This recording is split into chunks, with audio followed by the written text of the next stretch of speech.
Hello everyone, welcome back to my channel. So আজকে আমাদের এখানে সুভাষ মেলা বসেছে, সেটাই ভিডিও তোমাদের সাথে শেয়ার করব। টোটাল সিজন ধরেই আমাদের এখানে বিভিন্ন টাইপের মেলা হয়ে থাকে। তো এটা অনেকেই বলে যে আমাদের এখানে প্রচুর মেলা কন্টিনিউ বসতে থাকে, কখনো রাসের মেলা, কখনো রথের মেলা, কখনো পরিবেশ মেলা, আর এইটা এখন সুভাষ মেলা চলছে।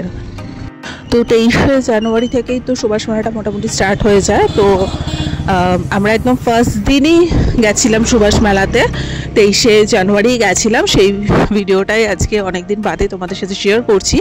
ওই সময় মাসিরাও এসেছিলো, তো বোন আমি ভাই তিনজনে মিলেই মেলাতে গেছিলাম ঘুরতে। মেলাটা মোটামুটি 1 মাস ধরে তো কন্টিনিউ চলতেই থাকে। আর মানে এই মেলাতে অনেক কিছুই বসেছে দেখতে গেলে। তো সমস্ত কিছু একটা মেলাতে যা যা বসার সব কিছুই এই মেলাটাতে বসে। চড়ার জিনিস, খাওয়া দাওয়ার জিনিস, কেনাকাটার জিনিস সব কিছুই আছে। তো ফার্স্টেই আমার আর বোনের আসছে না আসতেই সুন্দর করে আমাদের ব্রেক ডান্সটা চড়া হয়ে গেছে। কারণ ও আর আমি ব্রেক ডান্সটা চড়তে ভীষণ ভালোবাসি, তাই বন্ধু বান্ধবের সাথে আসলে খুব একটা আমার ব্রেক ডান্স ফ্যান্স এগুলো চড়া হয় না, খুব একটা কেউ চড়ে না।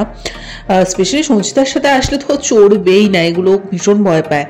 তাই ফার্স্টেই আমরা দেখতেই পাচ্ছ দৌড়ে দৌড়ে সবার আগে যাচ্ছি যে ব্রেক ডান্সটা চড়বো বলে। আমি ভাই শুভ্রা তিনজনেই উঠে পড়েছি এবং এত ভালো লাগে। আর এই পাশেই এই বেলুনের মতো এই যে স্লিপগুলো ছিল, এগুলো দেখে আমি আর বোন বলছিলাম যে ছোটবেলায় কত চড়তাম এগুলো। তো যাই হোক, আর আজকে একদম প্রথম দিন, মানে 23শে জানুয়ারি যেদিন মেলাটা উদ্বোধন হয়েছে, প্রথম দিনই যেহেতু চলে গেছি, অর্ধেক দোকান সেদিন বসেনি এবং অর্ধেক রাইডও বন্ধ ছিল। মানে ওই ময়ূর রাইড, তারপরে নাগরদোলা, ওগুলো প্রায় বন্ধ ছিল, যেহেতু প্রথম দিনেই আমরা চলে গেছিলাম। তো আবার ইচ্ছে আছে যে এর মধ্যে একদিন প্রপার বসেও গেছে, তো এখন একবার গিয়ে মেলাটা এক্সপ্লোর করবো আরেকবার। সো যাই হোক, আমি বোন ভাই তো যথারীতি বসে পড়েছি। আর এরপরে তো আর ভিডিও করার কোনো প্রশ্নই ওঠে না। তো চলো আমরা চড়ে নিই, তারপরে নেমে ভিডিওটা কন্টিনিউ করছি। তো যাই হোক, ফাইনালি আমাদের চড়া হয়ে গেছে, আমরা নেমেও গেছি। আমাদের তো ভীষণ ভালো লাগে এই রাইডটা করতে। তোমাদের কাদের কাদের ভালো লাগে সেটা জানিও, এবং মেলায় গেলে তোমরা কে কোন রাইড চড়তে ভালোবাসো সেটাও আমাকে অবশ্যই বলো। কারা ভয় পাও আমাকে অবশ্যই জানিও। তো যাই হোক, তারপরে যথারীতি বোন একটু সব দোকানগুলো একটু ঘুরে ঘুরে দেখছিল কি কিনবে না কিনবে। তো মোটামুটি সমস্ত কিছুই ছিল এখানে। আর আমরা যেখানেই যাই কিছু না কিছু তো কিনতেই হবে। আর রাতের বেলা ডিনারটা অবশ্য রেস্টুরেন্ট থেকে আমরা অর্ডার দিয়ে এসেছি, বাড়ি যাওয়ার সময় আমরা নিয়ে যাব। তাই জন্য মেলাতে খুব একটা বেশি আজকে হাবিজাবি জিনিস খাবো না, না হলে রাতে আর খেতে পারবো না। তো যাই হোক, অনেক সুন্দর সুন্দর জিনিস মেলাতে উঠেছে।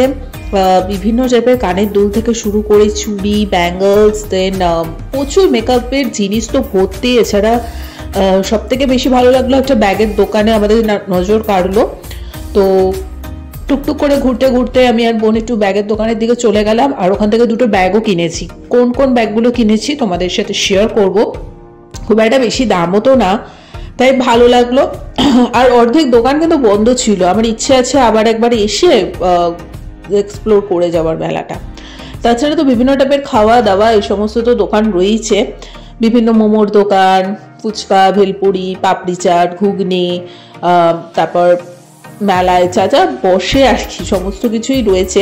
আর মেলাটা না শীতকালে ঘুরতেও খুব ভালো লাগে। শীতকাল মানেই তো মেলা, বিভিন্ন টাইপের মেলা এখানে বসে, আমাদের খুব আনন্দ হয়।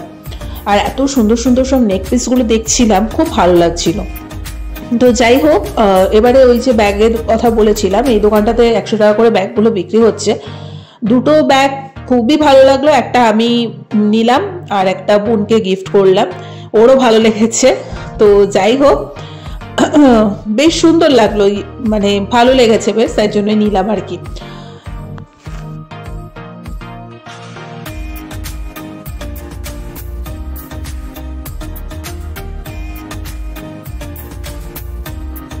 তো এখান থেকে একটা ব্যাগ আমি নিয়ে নিলাম। এই ব্যাগটাতে মানে একটু পার্স, একটু ফোন টোন ক্যারি করার জন্য ভালো। আর এটা বোনকে গিফট করলাম। তারপরে তো প্রচুর রকমের ফুল টুল, ফুলদানি অনেক কিছু ছিল এখানে, সেগুলো দেখলাম। আর ভাই এরই মধ্যে বললো যে ও একটু ঘুগনি খাবে, তা ওকে আবার একটু ঘুগনির দোকানের সামনে নিয়ে গেলাম। ওখানেও ঘুগনি খাচ্ছিল, আর আমরা এখান থেকে একটু মালপোয়া, তারপরে নাট বাদাম এগুলো বাড়ির জন্য একটু নিলাম, একটু হজমি। কারণ আমার মেলাতে গেলেই না মানে একটু হজমি আচার এইসবের প্রতি একটু নজরটা কাড়ে। আমার টক জিনিসটা বরাবরই ভীষণ ফেভারিট। আর যাই হোক, জিলাপিটা নিইনি কারণ মেলার জিলাপি আমার একদম পছন্দ না, তার থেকে ছোট ছোট এই মালপোয়াগুলো বেশ ভালো লাগে। আর এই যে যথারীতি ভাই চলে এসছে ওর খাবার জায়গায়, দেন ও গরম গরম নিচ্ছে আর খাবে। আর আমরা আজকে খুব একটা বেশি কিছু খাইনি মেলাতে, বিকজ যেহেতু বাড়িতে এসে খাওয়া দাওয়া করতে হবে, তাই জন্য বাড়ির জন্য কী কী অর্ডার দিয়েছি সেটাও তোমাদের সাথে শেয়ার করব। সো মাসিরা এসে দুদিন থাকলো, বেশ ভালো মজা হয়েছে, আনন্দ করতে হয়েছে। সব কিছু অত তো ভিডিও করা পসিবল হয় না, তাই যেটুকু মনে হলো তোমাদের সাথে একটুখানি করে শেয়ার করলাম। তো যাই হোক, তোমরা যারা যারা মধ্যমগ্রামের কাছাকাছি থাকো, সুভাষ মেলা এখানে বসেছে, চাইলে তোমরা আসো, এসে আনন্দ করে যাও, মজা করে যাও। আর দেখো বাড়ির জন্য কি কি নিয়ে এসছি, 2 ধরনের হজমি টাইপের নিয়ে এসছি, প্লাস এগুলো ছোটোবেলা ফাটাফাট খেতাম, এটাও নিয়ে এসছি, খুব ভালো লাগে। তার সাথে ছোটো ছোটো মালপোয়া, বাদাম এগুলো সব নিয়ে এসছি, আর 2 বোনের 2টো ব্যাগ। তাহলে ওভারঅল এই ছিল আজকে টোটাল আমাদের সুভাষ মেলার ব্লগ। ভালো লেগে থাকলে লাইক, কমেন্ট, শেয়ার, সাবস্ক্রাইব করে দিও। এখন আমি, মা, ভাই, মাসি সবাই বাড়ির সবাই বসে এখন গল্প করবো, আড্ডা মারবো, ছুটি এগুলো খাওয়া দাওয়া করবো। আর দেখে দিচ্ছি রাতে কি অর্ডার দিয়েছিলাম। এটা আমাদের এখানে একটা restaurant, the royal bed, so ওখান থেকে এই খাবারগুলো অর্ডার করলাম। এখানে জিরা রাইস অর্ডার করেছি, দেন মাটনের একটা প্রিপারেশন নিয়েছিলাম, আর চিকেনের। প্রত্যেকটা আইটেমই খুব ভালো ছিল খেতে। সো চিকেনটার থেকে আমার মাটনটা বেশি ভালো লেগেছে। যাই হোক, কারণ স্পাইসি ছিল একটু বেশি, আর গরম গরম জিরা রাইসের সাথে বেশ ভালো লাগছিল খেতে। তো সবাই মিলে এখন যথারীতি বসে পড়েছি, খাওয়া দাওয়া সার্ভ করছে মাসি, এখন সবাই টুকটাক করে খেয়ে নেব। তো চলো আপাতত আজকে ভিডিওটাকে এখানেই এন্ড করে দিচ্ছি। কেমন লাগলো অবশ্যই আমাকে কমেন্ট করে জানিও। আর শীতকাল মানে এখন আনন্দ ফুর্তি, ঘোরা, মজা, মেলায় যাওয়া, অনুষ্ঠান দেখা, এগুলো তোমরাও খুব সুন্দর করে শীতকালটা আনন্দ করো।